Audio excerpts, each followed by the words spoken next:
এবার ইরানে মুক্ত নেট দুনিয়া, রণক্ষেত্রের বারুদ এখন ইন্টারনেটের দেয়ালে। একদিকে মার্কিন প্রেসিডেন্ট ডোনাল্ড ট্রাম্পের হুঙ্কার, আর অন্যদিকে ইরানি দূতাবাসগুলোর একের পর এক তীক্ষ্ণ ব্যঙ্গাত্মক মিম। সব মিলিয়ে সাইবার দুনিয়ায় এখন হুলস্থুল কাণ্ড। এ নিয়ে আরও বিস্তারিত দেখুন ডেস্ক রিপোর্টে।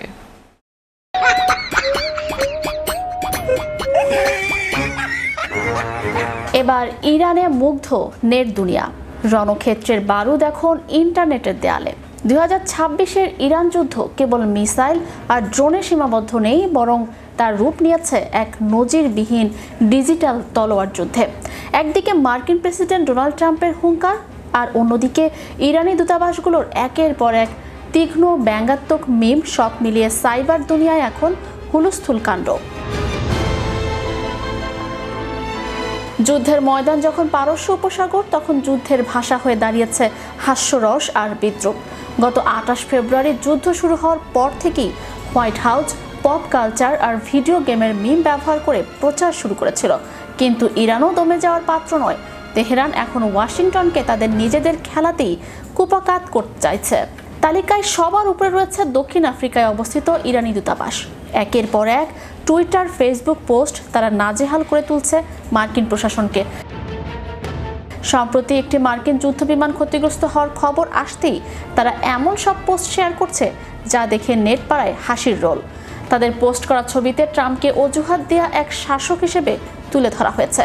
হাস্যরসের এই লড়াইয়ে পিছিয়ে নেই জিম্বাবুয়ে বা বুলগেরিয়ার ইরানি দূতাবাসগুলো। যখন প্রেসিডেন্ট ট্রাম্প কড়া ভাষায় হরমুজ প্রণালী খুলে দেওয়ার হুঁশিয়ারি দেন, তখন জিম্বাবুয়ের ইরানি দূতাবাস সির্ফ এক লাইনে উত্তর দেয়, আমরা চাবি হারিয়ে ফেলেছি।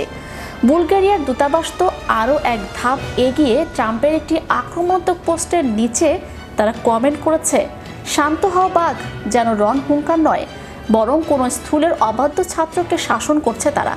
এমনকি থাইল্যান্ডের ইরানি দূতাবাস লেগো ব্লক দিয়ে তৈরি করা মিম ব্যবহার করে মার্কিন সেনাদের নিয়ে মশকরা করতেও ছাড়েনি।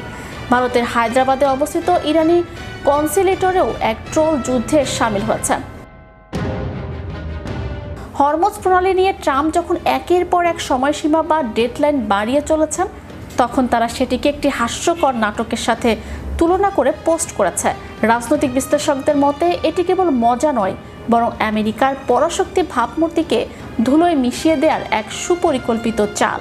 বিশেষজ্ঞরা বলছেন এটি এস্থেটিক্স বা নান্দনিকতার যুদ্ধ, প্রথাগত প্রচারণার দিন শেষ। এখন যার মিম যত শক্তিশালী, জনমত তার দিকেই ঝুঁকে পড়ে।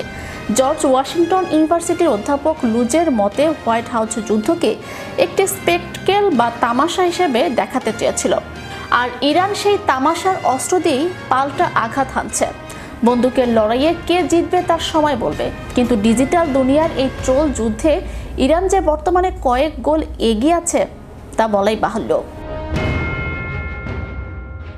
Magic Bangla TV, international desk.